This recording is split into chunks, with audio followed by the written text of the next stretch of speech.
Today's video guys, so magpapaksiw kami ni Mamay at ayan na. Paksiw na bangos. Anong luto natin ngayon? Paksiw na bangos. Ayan. So ano yung ingredients? Luya, sibuyas, bawang. Ano? Ulo ng bangus. Ayan. So ilalagay na yung bawang.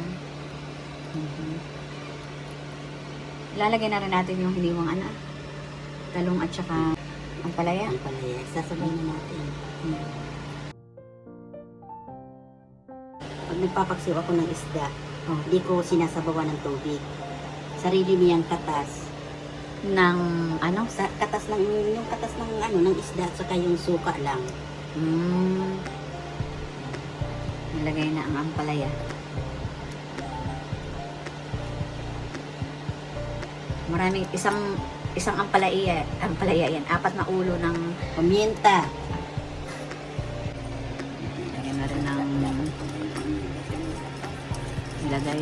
May okay lang din. Para yung gulay ay may lasa din naman. Hindi siya mataba. Ano ilalagay mo na suka? Yan, sukang gawasan nyo. Galing yan sa Mega Whole Trade. Sukang halang. Yan. So, ganong karaming suka?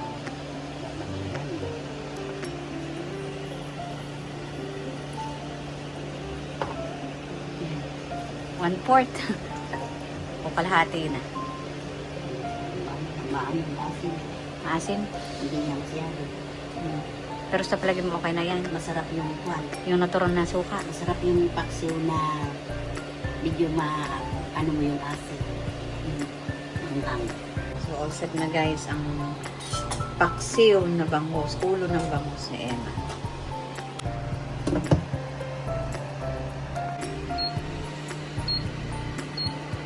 So, ilang minuto?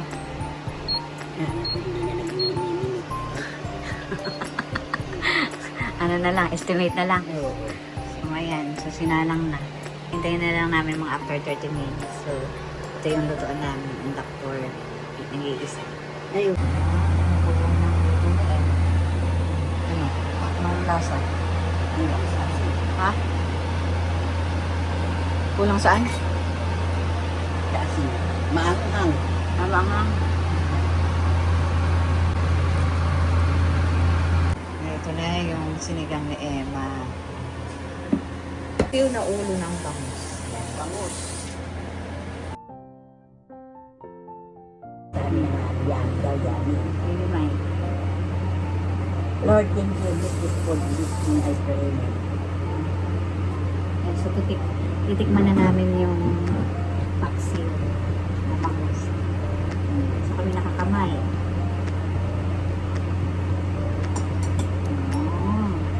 Ang gamit namin dito yung sukang galing din sa Mega Mall. Kasi,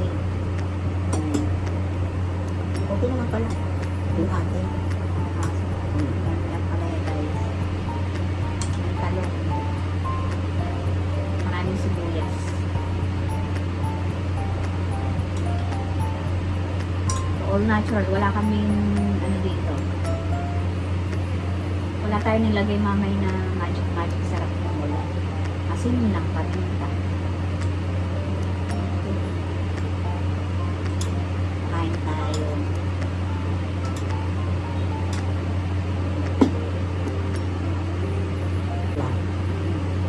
Suka na sa bawal lang kung yung sa bawal. Masarap. Pinagbigan. Ito yung isda. Sarap. Mas malutong ang palaya.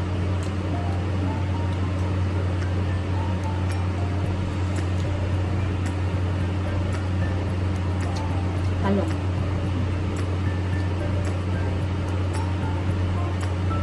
Ito ang healthy food. Tama.